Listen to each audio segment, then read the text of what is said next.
매주 수요일에는 전문성과 현장성이 살아있는 고품격 범죄 수사 토크를 지향하는 아는 경찰 시간이 있습니다. 오늘도 두 분과 함께합니다. 먼저 배상훈 전 서울경찰청 범죄심리분석관 나오셨습니다. 어서 오세요. 안녕하세요. 김은배 전 서울경찰청 국제범죄수사팀장 나오셨습니다. 안녕하십니까? 안녕하십니까? 예. 술에 취한 채 운전을 하다 사고를 냈고 또 이 와중에 운전자를 바꿔치기 했습니다. 미래통합당 장제원 의원의 아들이죠. 래퍼라고 하는 장영준 씨에게 법원이 선고를 내렸는데 집행유예형을 내렸어요. 먼저 지난해 9월 이 교통사고가 났는데 어떻게 났는지 좀 정리해 주세요. 배상훈 씨께서. 네. 장소는 서울에 있는 마포고요. 네. 관련자는 4명입니다. 장영준 씨와 장윤준 씨의 지인이 차를 타고 가다가 장영준 씨가 0.129라고 합니다. 상당히 만취 상태에서 운전을 했고 네. 그 장면이 CCTV에 다 찍혀갖고 거의 바닥에 불똥이 튈 정도로 이 상태로 했었는데 그 상태에서 앞에 있는 오토바이를 치은 겁니까? 네. 추돌을 한 거죠. 그래서 앞에 있는 오토바이 운전자가 다치게 되는 그 상태였는데 이제 문제는 여기서부터 발생한 거죠. 네. 거기서 이제 사건 신고 처리했으면 되는 건데 다른 사람한테 장윤 씨가 전화를 해서 네. 운전을 했다. 그러니까 자기는 자기가 한 거를 마치 그 사람이 한 것처럼. 그러니까 지금 4명이 되는 겁니다. 네. 그러니까 그 자리에 없었던 전혀 다른 사람한테 운전을 했다고 거짓말을 시킨 형태가 된 거죠. 네. 그리고 피해자는 1명인 거고. 그래서 이 상태가 범인 도피 교사 그리고 이거는 이제 음주운전 치상이 되는 것이고 네. 등등. 그리고 이제 보험 사기 관련된 문제 연결돼 갖고 이렇게 해서 재판을 받아서 이번에 판결이 나온 겁니다. 음주운전도 중하지만 이 운전자 바꿔치기 이건 상당히 심각한 거 아닌가요? 그렇습니다. 한번 짚어보면 9월 7일 날 새벽 2시경 아닙니까? 예. 장용준 씨가 노일이라는 래퍼더라고요. 예. 새벽 2시경에 벤츠차를 몰고 가다가 오토바이를 들이받았어요. 네. 그럼 바로 신고했으면 될 건데 본인이 음주를 했기 때문에 0.12%면 교수님 말다시피 0.08% 이상은 면허 취소거든요. 그러니까 예. 상당히 높은 거죠. 예. 겁이 났던지 다른 사람 불러서 운전한 것처럼 했기 때문에 범인 도피 교사를 시킨 거죠. 자기가 범인 도피한 건 처벌할 수 없지만 예. 자기 범죄를 다른 사람하고 시켜서 대신하게 되면 처벌할 수 있거든요. 그리고 또 보험 사기 미수도 있어요. 네. 보험회사 전화 걸었거든요. 다른 사람이 한 것처럼 이래가지고 이제 말씀하신 대로 피의자를 바꾸려고 했던 건데 법원에서는 이번에 검사가 구형할 때는 1년 6개월 징역형을 구형을 했었는데 네. 1심 선고 재판부에서는 징역 1년 6개월에 받아줬지만 집행유예 2년을 선고했어요. 네. 왜냐하면은 그 당시에 음주도 많이 했고 그다음에 운전도 했고 또 그리고 중요한 거는 자기가 했는데도 다른 사람이 한 것처럼 범인 도피를 교사를 했다는 걸 해가지고 질책이 중하다. 그런데 문제가 있어요. 이 장용준 씨가 들이받은 오토바이 한 분이 경미한 상처를 입었고 예. 또 합의를 3,500만 원 정도로 합의했다는 거예요. 그리고 탄원서도 제출했고. 예. 그러다 보니까 또 보험 사기 미수는 보험을 청구를 했는데 받지 못했어요. 그리고 또 차수를 또 해서 다행히 또. 네. 그렇기 때문에 아마 집행유예를 한 것 같고 범인 도피를 도왔던 분은 벌금 한 500만 원을 선고를 했어요. 그리고 같이 동석했던 동승자는 방조 혐의로 해가지고 벌금 300만 원을 검사가 구형한 대로 선고를 받았는데 네. 현재까지 검찰이라든지 장용준 씨가 항소한다는 말은 없는 거죠 아직까지는. 네, 아직 그 얘기는 없죠. 아직 시간이 좀 있으니까요. 네네. 한 2주 정도 판단할 수 있는 시간이 있잖아요. 그런데 지금 상태에서 아까 지금 의원님 말씀하신 것처럼 법원의 판단이 이게 실제로 이제 반성하고 있느냐. 왜냐하면 합의한 거야 합의한 거고 왜냐하면 어차피 다쳤으니까 치료비를 물어줘야 되니까 그런 합의가 흔히 말하는 뉘우친 거라고 볼 수 있느냐. 네. 저는 사실은 좀 그 부분에 의문인 거고 이건 매우 중요한 것이 뭐냐면 옆에 있는 사람한테 그냥 그 자리에서 네가 나한테 좀 사정해서 이렇게 하라는 게 아니라 전혀 제3의 공간에 있는 사람한테 전화를 해서 오게 해갖고 했던 이건 매우 적극적인 흔히 말하는 공무집행을 방해한 정도까지의 흔히 말하는 사법 질서를 위해한 행위이지 않습니까? 네. 그런 이런 것을 이 정도로 경미하게 처벌한다. 사실 이걸 이렇게 되면은 이게 사회 정의가 맞나? 네. 저는 이 부분 때문에 글쎄요, 법원의 판단을 존중하지만은 물론 법원의 판단도 그렇습니다. 중하다고 했습니다. 그런데 좀 이거는 좀 아닌 거 아니냐 이런 생각이 좀 듭니다. 네. 그러니까 우리가 뭐 집행유예 선고 내릴 때 보면 항상 보면은 죄는 중하지만 그렇죠. 피해자와 합의를 했고 뭐 지금 뉘우치고 있고 뭐 이런 것들 때문에 징역형을 집행유예로 선고하는 걸 많이 좀 봐왔어요. 근데 그렇게 뉘우치지 않는 사람이 어디 있습니까? 그러니까요. 범인들 중에. 예. 지금 이제 잡혀가 와 있는데. 그러니까 그거는 말이 저는 논리모순이 아닌가 싶습니다. 판사님들이 그건 논리모순 아닌가요? 네. 애초에 잘못했다고 하면 처음부터 잘못했다고 했어야죠. 어. 근데 이미 다른 어떤 행위를 한 다음에 그랬다. 이거는 우리 지금 사법부에 계신 판사님들이 좀 깊이 생각해 주셔야 될 거라는 생각을 합니다. 그 합의 피해자와 합의 부분도 돈이 많은 사람은 합의를 할 수 있는 거지만 합의할 돈이 없는 사람들은 그러면은 징역형을 살 수밖에 없는 상황이 또 올 수밖에 없지 않을까요? 그러니까 음주운전 뺑소니 이게 사실은 합의가 가장 중요하거든요. 그러니까 법적으로 볼 때는 특정범죄 가중처벌들이라는 법률에 의하면 지금 위험 범죄를 했단 말이에요. 그러니까 쉽게 얘기해서 위험 운전 치상이에요. 그러니까 이거는 1년 이상 15년 이하의 징역을 살릴 수도 있고 1,000만 원 이상 3천만 원 이하 벌금을 할 수도 있는 건데 벌금형은 재판부 선택을 안 했어요. 그리고 왜냐하면 범인 도피 같은 경우는 3년 이하이기 때문에 또 500만 원 이하 벌금이라서 크진 않은데 중요한 거는 그게 과실범이다. 쉽게 얘기해서 뺑소니로는 안 본 거예요. 뺑소니는 적용 안 했기 때문에 아마 제가 알기로는 징역형을 선고 안 했고 만약에 당시에도 뺑소니 논란이 좀 있었잖아요. 왜냐하면 그때도. 현장에서 한 100m 제 기억으로는 그때도 이제 팀장님 말씀 나는데 100m인데 이게 밀려나가면 100m 될 수 있다. 아니면 약간 걸어서 뭐 전화하면서 나가면 100m 될 수 있다. 이 논란인데 근데 현장은 아니었단 말이에요. 그러니까 그거는 사실 수사기관에서 보기에 따라서 아니면 그 판사님의 보기에 따라서 그렇게 볼 수도 있고 안 볼 수도 있는 거죠. 근데 일단은 검찰에서 3개월 동안 수사를 심각하게 했는데 그 뺑소니 부분은 이제 5조의 사망인데 그걸 뺐어요. 그건 기소하지 않았어요. 기소 않고 5조의 11호 위험 운전 치상만 했기 때문에 재판부에서는 뺑소니가 빠졌기 때문에 본인이 또 반성하고 있고 탄원서도 써내고 또 변호인단이 거의 10명이 된다는 거예요. 그러다 보니까 이제 본인이 변호인이 10명이요? 그렇다고 말하더라고요. 그러고 합의됐고 하니까는 검사가 구형한 대로 1년 6개월의 구형은 선고를 했지만 거기에 집행유예를 해준 거죠. 유전무죄, 무전유죄 이런 게 떠오르지 않을까요? 하나 더 보겠습니다. 그 강정호 선수 미 프로야구 피츠버그에서 뛰었고 지금 이제 돌아와 있습니다. 2016년에 음주운전 또 운전자 바꿔치기 같은 혐의인데 뭐 내용이 좀 다를 수는 있겠습니다만 이거에 대해서 결과가 어떻게 선고가 나왔냐면 징역 8개월에 집행유예 2년 선고받았어요. 비교 좀 해보죠. 그때도 비슷한데 그때는 이제 2010년 12월에 벌어진 일이고 그때는 0.08입니다. 그것도 역시 마찬가지로 상당히 술을 많이 드셨고 했고 그 안에 있는 가드레일을 들이받고 근데 그때는 그 강정호 선수가 일종의 도주를 한 거죠. 현장을 벗어났고 났는데 그 동승했던 사람이 자기가 운전했다라고 했는데 나중에 블랙박스를 보니까 강정호 선수가 운전했던 거예요. 그런데 여기선 범인 도피 교사나 범인 도피 교사는 안 된 건 뭐냐면은 이 동승했던 사람이 자기가 운전했다고 했으니까 스스로가 자기가 물론 했다. 그 중간에 강정호 선수가 그걸 교사했는지는 모르겠지만 결과적으로는 그냥 거기 현장에 있던 사람이 했다고 한 거니까 범인도피 교사는 이제 해당이 없는 거죠. 해당이 없는 거고 그래서 이제 요 형이 징역 8개월에 집행유예 2년이 나온 거죠. 근데 왜 그러냐면은 그 전에도 2번이나 삼진아웃이었어요. 2번이나 더 음주운전을 했고 자기가 그걸 알기 때문에 아마 도주한 것이 아닌가 그렇게 돼갖고 형량이 이렇게 된 거죠. 청취자 송유성님께서 죄질에 비해서 너무 가벼운 판결이 내려졌다고 봅니다. 음주운전 엄벌한다고 하지 않았습니까? 최정진님 일반인도 이런 판결 받을 수 있는지 궁금합니다.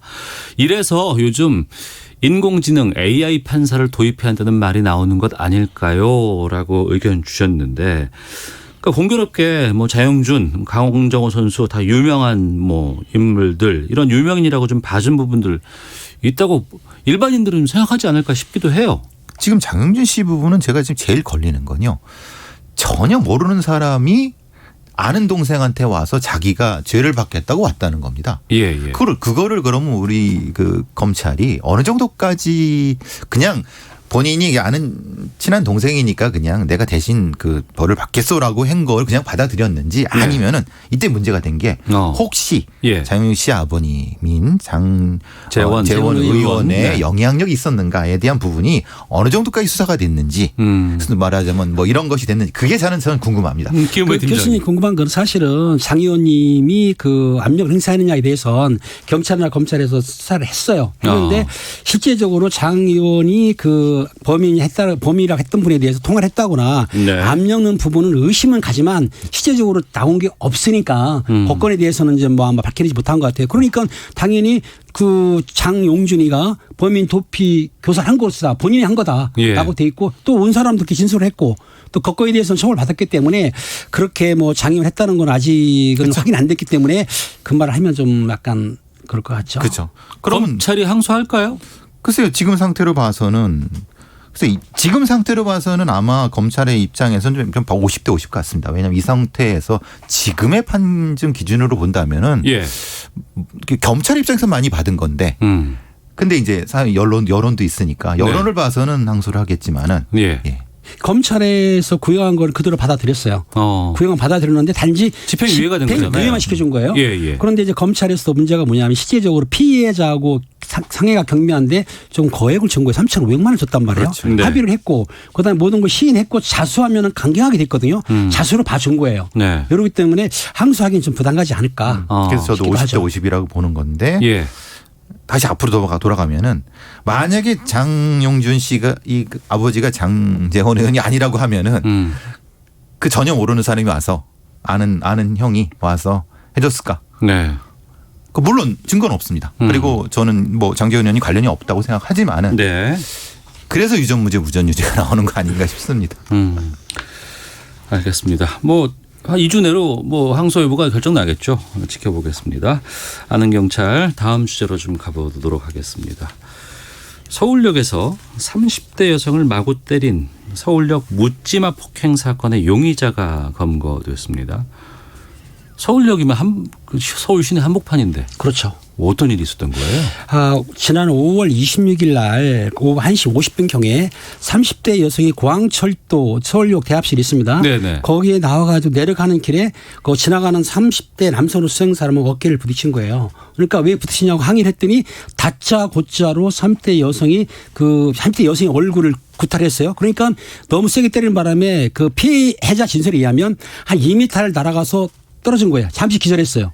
그 상처를 해가지고 이마가 찢어지고 광대뼈가 골절이 돼버린 부서진 거예요. 예. 그리고 범인은 도주를 했습니다. 예. 도주했는데 불행하게도 그 맞은 순간 그 장소가 그 CCTV가 없는 장소에서 폭행을 당했어요.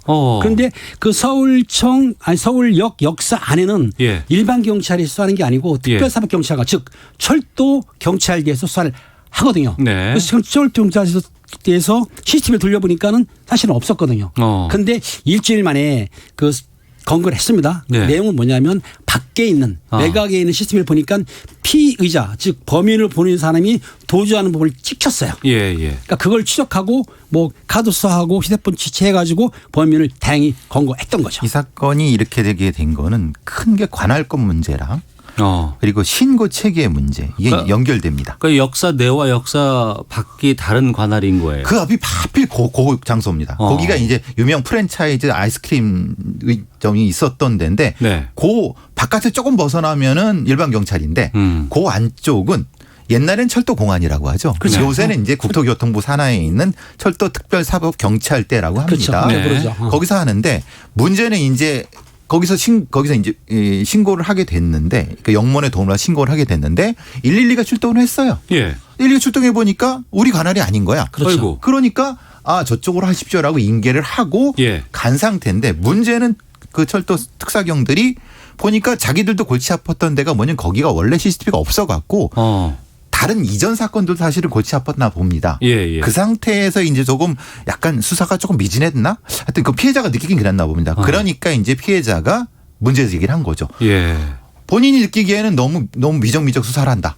그리고 뭘 물어봤는데도 사실은 제대로 대답 안 해줬다. 그래서 SNS에 올려갖고 그래서 문제가 돼서 지금 상태가 되고 부랴부랴 그 다음에 서울청이라든가 해서 CCTV를 찾아보니까 바로 잡게 되는. 그러니까 요 과정이 있어갖고 있어 갖고 됐지 바로 한 건 아니라는 겁니다. 근데 네. 사실 어제 오늘 나온 CCTV 잡고 나서 보니까 이 일이 벌어지기 바로 전에도 예. 서울역 앞에 이제 활승센터가 있지 않습니까?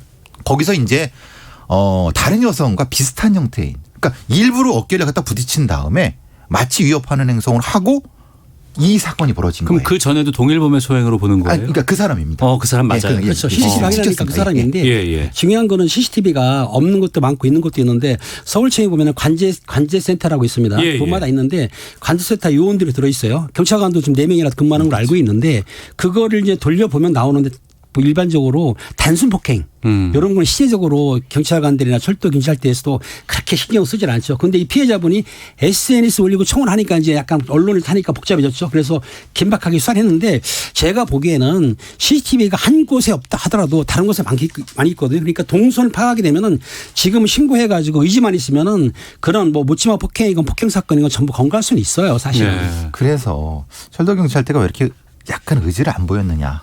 그게 피해자의 지금 불만인 겁니다. 그렇죠. 예. 그리고 그 부분에 대해서는 타당성이 있는 것 같습니다. 왜냐하면은 예, 예. 이렇게 빨리 잡을 거를 왜 그럼 이렇게 26일 날 발생한 거거든요. 네네. 그럼 뭐 했느냐 이 말입니다. 그러니까 분명히 그 철도역을 바깥에 하면 관할이 말하자면 서울청 관할이라고 하면은 협조 공문에도 띄워갖고 했어야 되는 건데 뭐 한 거냐. 그 전에도 있었다면서요. 그러니까. 그러니까요. 그 부분 때문에 이거 누가 책임을 져야 될 것인가. 그럼 이거에 대한 자체 징계라든가 아니면 여러 가지 문제에 대한 건 분명히 답을 내놔야 돼요. 검거 과정에 대해서 약간 좀 그 불합리한 적이라든가 여러 가지 좀 적극적이지 않았던 부분에 대해서는 따로 또 얘기를 해야 되겠지만 또 하나 그 장소 비슷한 장소에서 동일한 범죄를 계속 저질렀단 말이에요. 그리고 그 피해 상황을 보니까 광대뼈가 함몰되고 뭐 눈 쪽이 찢어질 정도의 폭행 상황이라 그러면 상당히 심각한 폭행이 있었다고 볼 수 있고 또 의도적인 게 아닌가 싶은 생각이 들기도 하네요. 근데 오늘 그걸 체포하고 온 네. 경찰관의 인터뷰를 봤는데 약간 횡설수설한다. 무슨 뜻이죠? 말한 그 범인이 네. 약간 좀 정신적으로 정상적이 않다. 예, 그런 거를 지금 체포한 경찰관이 그런 말씀을 하시더라고요. 예. 그래서 자기들도 유심히 보고 있다. 아직 뭐 이것이 뭐 저 진단이 나온 건 아닌데 그런 상태라고 하면은 네. 일정 정도 자기의 어떤 스트레스나 분노 때문에 약자를 대상으로 한 묻지마 범죄가 아니겠는가라고 하는 것이 이제 네티즌 사이에 벌어지고 있는 갑론을박이 되는 거죠. 그러니까 경찰에서 수사를 해보니까 본인은 지금 그 우발적으로 했다고 주장하고 있어요. 계획 범죄 아니라고 그러고 일부에서는 뭐 여성 혐오 범죄가 아니라고 주장하고 있지만 네. 아직까지 거기까지 아닌 것 같고 일단은 그 피의자가 이유 없이 단순히 어깨에 부딪힌 걸로 해서 지금 구타를 한 건데 그거 가지고 이제 본인은 계획한 거 아니라고 주장하고 있는 거기 때문에 조사를 해봐야 알겠지만 일단은 상해죄로 적용이 될 거예요. 7년 이하 징역을 처할 수도 있는 거고. 근데 중상해. 즉 말해서 뭐 불치가 된다든가 아니면 질병 얻는다든가 생명의 위험 느꼈다고 한다면 그럼 이제 중상해자가 되면은 형량이 높아지고 이제 1년 이상 10년이 할 수도 있어요. 이때 아마 철도경찰에서는 구속영장을 청구한다는 말을 들었거든요. 그러면은 영장을 청구하게 되면 이 상태로 한다면 영장이 청구해서 발부될 확률이 좀 큰 거죠. 근데 이제 그 바로 전에서 벌어졌던 네. 다른 여성의 어깨를 치고 나가는 고장면과 연결이 된다고 하면은 예. 지금 이것이 계획적인 건 아니라 하더라도 뭔가 연결점이 있지 않는가. 반복적인 예, 것들을. 예. 그래서 이제 경찰에서도 아무래도 위험성이 높다라서 영장을 치려고 하는 건데 네. 제일 걱정은 그겁니다. 결과적으로 뭐냐면 아무런 이유 없이 여성이 심각하게 폭행을 당한 거 아닙니까? 네. 두렵다. 치안력이 어떻게 됐냐. 예, 예. 여기에 대한 이제 시민들의 두려움을 어떻게 할 것인가에 대한 문제인 거죠. 그리고 앞서서 그 부분을 좀 잠깐 살펴볼까 하는데 시간이 좀 많이 없습니다만 짧게 여쭤볼게요. 경찰한테 그 담당 구역 네. 이게 중요한 관할. 거예요. 관할. 그렇죠. 왜냐하면은 서울 시내를 한 경찰서나 한 대에서 담당할 수 없지 않습니까? 그러니까 네. 지역 거리상 나눈 거예요. 그러니까 편의상 나눴지만은 실제적으로 가까운 곳에 위치를 하기 때문에 범죄 발생한 곳이 가깝고서 먼저 나가야 되는데 그게 구역이라는 거죠. 예, 그러니까 예. 먼저 출동할 수도 있고 아니면은 너무 멀면은 다른 서에서 출동할 수도 있어요. 하지만 관할이 해당되는 대로 경찰서라 이런 데에서 인계해 주는 거죠. 수사를 하기 위해서. 그러니까 예. 수사 편의만 보는 건 아니고 국민의 안전이라든지 출동의 신속함을 위해서 구역을 나눈 거예요. 근데 예. 이거는 소속이 다르지 않습니까? 국토교통부 특사경이랑 관할을 넘어서서 아예 소속 자체가 다르다. 행안부 그냥 경찰인 거고 이게 이제 나눠진 부분에 대한 건 분명히 답이 있어야 될 것 같습니다. 알겠습니다. 청취자 김재현님, 아무 잘못도 없는 여성을 뼈가 부러질 정도로 때려놓고 횡설수설한다. 심신미약 주장하려고 연기하는 것 아닐까요? 화가 납니다라고 의견 주셨고, 앞서 그 음주 운전 관련해서는 7204님께서 답을 주셨는데, 합의하면 감형하는 풍토 바꿔야 합니다. 합의하는 것과 죄를 뉘우치는 것은 별개가 아닌가요? 합의하고 싶어도 돈 없으면 못합니다. 경제력이 있는 사람에게 훨씬 유리한 제도입니다. 라는 의견도 주셨습니다. 그러고 보니까 우리는 벌금도 경제력에 맞춰서 또 따로 다르게 주지도 않잖아요. 그렇죠. 그렇죠. 돈 많은 사람 더 벌금 주고 해야 되는 것들 유럽에서 많이 한다고 하는데 유럽은 많이 하죠. 합의할 때는 경제력 있는 사람은 우선이죠. 우선 먼저 하고 벌금은 똑같이 내고 이건 좀 불합리한 것 같습니다. 자, 헤드라인 뉴스 듣고 기상청 교통정보 확인하고 다시 돌아와서 두 분과 말씀 나누도록 하겠습니다. 최근 수도권을 중심으로 다중이용 시설과 사업장, 교회 소모임 등에서 코로나19 집단 감염이 확산됨에 따라 정부가 각 장소와 모임에서 방역관리자를 지정하고 방역 점검 업무를 해달라며 관련 지침을 발표했습니다. 중앙재난안전대책본부가 어제 자가격리를 무단으로 이탈한 6명을 추가로 적발했습니다. 지금까지 안심밴드를 착용한 사람은 총 97명입니다. 더불어민주당이 모레 21대 국회 첫 본회의를 열고 국회의장단을 선출하겠다는 의지를 거듭 강조했습니다. 이해찬 대표는 다음 주에는 상임위원회 구성을 완료하고 3차 추경안과 민생법안 심의에 착수하겠다고 밝혔습니다. 더불어민주당 이해찬 대표와 미래통합당 김종인 비상대책위원장이 오늘 국회에서 첫 회동을 가졌습니다. 이 대표와 김 위원장은 덕담을 나누며 21대 국회 혁신과 코로나 위기 극복을 위한 협조의 말을 주고받았습니다. 지금까지 헤드라인 뉴스 정원나였습니다. 이어서 기상청의 송소진 씨 연결합니다. 미세먼지와 날씨 정보입니다. 지금 하늘에 구름이 많고 수도권은 뿌연 먼지 안개가 껴있지만 미세먼지 농도는 전국이 보통을 보이고 있습니다. 구름이 걷히면서 차츰 맑은 하늘이 드러나겠고 제주도와 남해안은 낮까지 5mm 안팎의 비가 조금 더 내리겠습니다. 오늘 낮 기온은 서울과 광주 28도, 대전 30도, 대구 31도 등 대부분 30도 안팎까지 올라 덥겠습니다. 내일은 전국이 대체로 맑은 가운데 경상도 지역의 낮 기온이 경주 35도, 대구 34도까지 치솟겠습니다. 대구를 비롯해 그 주변 지역에는 폭염주의보도 발표됐으니까요. 건강관리에 각별히 신경 쓰시기 바랍니다. 그 밖에 전국은 30도 안팎으로 오늘과 비슷한 더위가 이어질 전망입니다. 현재 서울의 기온은 26.3도입니다. 미세먼지와 날씨 정보였습니다. 이어서 이 시각 교통 상황을 KBS 교통정보센터 오수미 씨가 전해드립니다. 네, 이 시각 교통정보입니다. 교통량이 많을 시간대는 아니라서 정체가 심하지는 않지만 사고 때문에 어려움이 따르는 곳들이 있습니다. 영동고속도로 인천 가는 길 반월터널 부근에서 승용차 관련한 사고가 났고요. 처리를 하면서 1, 2차로가 막혀있는 상태라 주변으로 혼잡합니다. 서울 외곽고속도로 판교 일산 방향으로도 자유로 문산 방향 진출로에서 화물차가 옆으로 넘어지는 사고가 있었습니다. 이 사고 1시간 넘게 수습이 오래 걸리고 있는데요. 여파로 김포부터 자유로까지 3km 구간에서 정체가 계속 이어지고 있습니다. 그리고 상습 정체 구간인 송내를 지내는 데는 양방향 다 속도가 안 납니다.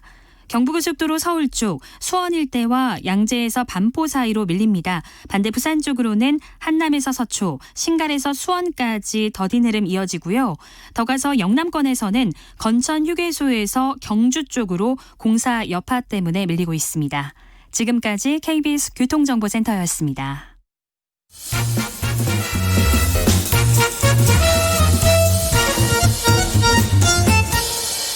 오태훈의 시사본부. 네, 아는 경찰 김은배 전 서울경찰청 국제범죄수사팀장, 배상훈 전 서울경찰청 범죄심리분석관과 함께하고 있습니다. 충남 천안에선 또 이런 일이 있었네요. 9살 어린이가 의식을 잃은 채 발견됐습니다. 그런데 여행용 가방 안에서 발견이 됐고 다행히 구조는 됐습니다. 가로 40, 세로 60cm 크기의 여행용 가방 안에 아이가 9살 아이가 의식을 잃은 채 있었다고 하는데 배상훈 교수께서 어떻게 된 일인지 좀 정리해 주세요. 6월 1일 날 저녁 7시 좀 지난 시간에 신고가 들어왔다고 합니다. 네. 근데 이제 가서 구조대가 가 보니까 지금 이 상태였던 거죠. 말하자면 물론 이제 당연히 여러 적 있었겠죠. 근데 이제 그 가방이 40, 60이면은 요만한 건데 9살 아이가 들어갈 수가 있나요? 그러니까 이제 말하자면 굉장히 이상하게 여긴 응급실에 있는 의사분이 바로 경찰에 신고해 갖고 네. 지금 이 사건을 된 거죠. 가방 크기로 보면은 스스로 들어갔다고 볼 수는 없는 거 아니겠어요? 제가 봤을 때는요. 예. 밀어넣었을 가능성을 조심스럽게 의심해 봅니다. 왜냐하면 그렇죠. 40에 60이면은 그 아마 그 가방 AN 가방 안에 이렇게 구부려가 넣게 되면 들어갈 수는 있거든요. 근데 예, 본인이 예. 들어간 건 아니고 그 의붓 어머니가 아마 넣은 것 같은데 다행히 일찍 발견했지만 심정지 상태로 발견했다고 그래요. 예. 지금 내가 알기로는 기교호흡 한다고 그러더라고요. 예, 에크모 들어갔으니까 아마 아직 의식이 있는 건 아닙니다. 그런 것 같습니다. 아 그래요? 예, 예. 그러니까 사실은 살았다고 볼 수 판단은 아직 의사 판단이지만 아직은 이게 위험한 상태인 겁니다. 그러면 의붓 어머니가 범인으로 밝혀졌습니까? 예, 말하자면 그 외상이 좀 있었나 봅니다. 네. 눈에는 명확한 멍 자국이 있었고요.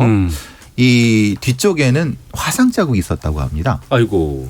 그 뭐 이 말씀이 좀 애매하지만 담배 뭐 화상 자국이 있었던 것 같다고 이제 그 경찰관이 얘기하는 거 보는데 명확하지는 않습니다. 어쨌든 그리고 날카로운 물건에 의해서 엉덩이 쪽에 뭔가 있었다. 그러니까 이 세 가지는 명확히 그것을 육안으로 관찰한 경찰관이 얘기를 하고 그것을 의사가 확인한 다음에 신고를 해서 결국은 자백을 받아낸 거죠. 자백을 받아냈다는 건 의붓 어머니라는 사람이 그러면 이 아이를 훈육하려고 들어가라고 했다라고 얘기를 했다고 합니다. 그러니까 그 의붓 어머니인데요. 그 9살 먹은 남자 아이를 체벌, 그러니까 거짓말했다는 거예요. 예. 체벌 목적으로 여행용 가방에 집어넣었는데 알다시피 여행용 가방에 산소호흡이 잘 안 되거든요. 공기가 이동이 적기 때문에. 그러니까 그 안에서 숨을 잘 못 쉬었던 거예요. 예. 그것도 1시간, 3시간 동안 쉬었다고 하니까 애가 숨을 못 쉬니까 그 안에서 그만 호흡 정지가 온 거죠.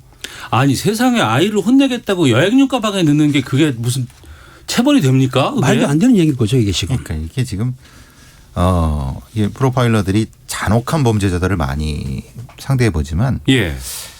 가정 아동학대만큼 잔혹한 범죄는 없는 것 같습니다. 이게 상상만 해도 너무 참혹하지 않습니까? 근데 그거를 들어가라 그랬다? 저는 들어가랬다고 밀어넣은 것 같습니다. 그렇죠. 밀어놓고 나서 체벌을 주던 중에 애가 숨을 안 쉬니까 놀래가지고 자기가 신고를 한 거예요 119에. 아 엄마가 신고. 네, 엄마가 신고를 했어요. 네. 자기가 체벌해놓고 나서 애가 이상하니까는 깜짝 놀래 신고를 했는데 예. 마침 마침 그 아버지는 일 때문에 여행 중 지방에 가 있으니까 혼자 있으면서 아마 자기 소생이 아니기 때문에 내가 알기로는 그 당시에 자기 소생, 친소생도 아이가 2명 있었다고 하는데 얘만 그 의붓 아들만 이렇게 체벌을 당한 거거든요. 그러면 이런 체벌이 이번 한 번만 했었을까요? 아닙니다. 이전에도 있었다고 예. 하고요. 그 기록이 있었다고 합니다. 왜냐하면 예. 이걸 위기 아동이라는 표현을 쓰는데요. 위기 아동. 예. 왜냐하면 이런 아동 학대가 의심돼서 신고되거나, 그러니까 말하자면 이전에도 병원에 와갖고 의사가 확인해서 이게 좀 문제가 있다 싶어서 아동보호기관에 연락을 해서 이게 기록이 돼 있어갖고 아동보호기관에서는 의심한다는 걸 확인을 했는데 문제는 그겁니다. 의심이 되면 조치를 했어야 되는데 조치를 안 하고 있다가 지금 이 건이 터진 거죠. 네. 이 한 달 전쯤에 신고가 들어와서 사회복지사가 신고했다는 거예요. 예, 그래서 예, 아동보호 전문기관에서 그 가정방문을 했습니다. 그리고 부모 상담을 하는 지금 현재 모니터링 중 기간에 발생한 거예요. 그러니까 지금 상담하고 가정방문도 했는데 불구하고 이 의붓 어머니가 그런 훈계한다는 목적으로 애를 그렇게 위험에 빠뜨린 거죠. 그러니까 예. 이 상황의 메커니즘을 저도 아동보호기관에 그 강의도 나가고 그러지만은 긴급조치권이 없습니다. 뭐냐면은 지금 위험하다 싶으면 바로 정지시켜서 바로 꺼내야 되는데 네. 그럴 수 있는 강제력이 없는 겁니다. 흔히 말해 이 사람들은 사법권이 없거든요. 예. 그러면 강제를 어떻게 꺼냅니까? 설사 친권이 사법권이 있다고 하더라도 그런 의심이나 약간의 예상은 되지만 아직 벌어지기 전의 일이기 때문에 또 거기에 대고 책임을 질 수도 없는 거 아니에요? 그런데 미국에 있는 그 복지경찰 말하자면 아동복지국에 있는 사람들은요. 거긴 권한이 있다면서요. 바로 꺼냅니다. 예, 그리고 상처만 있으면 바로 뒤로 수갑 채웁니다. 부모든 뭐든 상관없습니다. 예. 그러니까 적어도 그 정도까지는 아니라 하더라도 이 위험성이 노출된다고 하면 어느 정도까지 강제력이 있어야 되는데 네. 가장 위험한 상태입니다. 어정쩡한 상태인데 그러면 이 부모는 뭐라고 생각하겠습니까? 너 때문에 내가 범죄자가 될 수 있다라는 생각을 하기 때문에 대단히 분노해 있는 상태 아니겠습니까? 그러니까 복지사가 신고를 하고 관련해서 여러 가지 조사를 받고 이런 것이 거기서 그친다면 집에 와서 또 이 아들에 대해서 너 때문에 내가 이런 조사 받았잖아 하고 더 화를 내고 그렇죠. 더 혼낼 수 있는 여지가 있을 수밖에 없겠군요. 그렇죠. 그러니까 결국은 이렇게 된 부분인 거죠. 어. 이 메커니즘을 분명히 관련된 사람들이 알아야 됩니다. 예. 그래서 바로 긴급 조치가 돼야 된다는 건데 이게 가장 위험한 상태가 이 중간 상태인 겁니다. 이걸 지금 법적 권한이 없습니다. 네. 분리할 수 있는. 그럼 분리한다 그랬을 때 또 그러면 어떤 그 기관에서 분리를 시켜놓고 위기 쉼터가 있죠. 예, 네. 그 위기 쉼터로 보내야 되는 거 아니에요? 그렇죠. 거기서 또 최소한 몇 달 이상을 확인하면서 해야 되는 그게 지금 완비가 안 돼 있기 때문에 여기서도 아동보호기관에서도 어떻게 못하는 어정쩡한 상태인 겁니다. 아주 나쁘게 말하면 이거 분리시키면 일이 또 많아지는데 또 이거 누가 책임질 거야? 어디까지 또 내가 이걸 책임을 지고 해야 돼? 이런 메커니즘이 다 세팅이 돼 있어야지 그것을 자연스럽게 할 수 있는데 그것도 소송도 당할 수 있습니다. 그 부모들한테. 소송 당할 수 있어요? 네, 그래서 소송 당할 수 있다. 왜 네가 뭔데 왜 우리를 분리시켜? 이런 단계. 이런 것까지 다 안비가 돼 있어야 된다. 그렇죠. 교수님 말 맞다는 이게 아동 학대 범죄라고 인정이 될 경우에는 네. 부모를 처벌하고 양육권도 확대할 수 있지만 그 단계까지 안 갈 경우에는 소송할 수도 있는 거죠. 아직 의식이 없다고 예, 좀 말씀하셨잖아요. 그렇다고 합니다. 에크모 상태라고 하는데 에크모 상태라 그러면은 이 산소호흡기를 넘어서서 지금 어떤 기계에 의존해서 지금 쉴 수밖에 그 호흡을 할 수밖에 없는 상황이라는 건데 아이고 빨리 좀 이렇게 돌아와야 되지 않을까 생각이 들고 또 어떤 처벌이 될지는 또 저희가 좀 지켜보도록 하겠습니다. 아는 경찰 배상훈 전 서울경찰청 범죄심리분석관 김은배 전 서울경찰청 국제범죄수사팀장과 함께했습니다. 두 분 말씀 고맙습니다. 감사합니다. 감사합니다.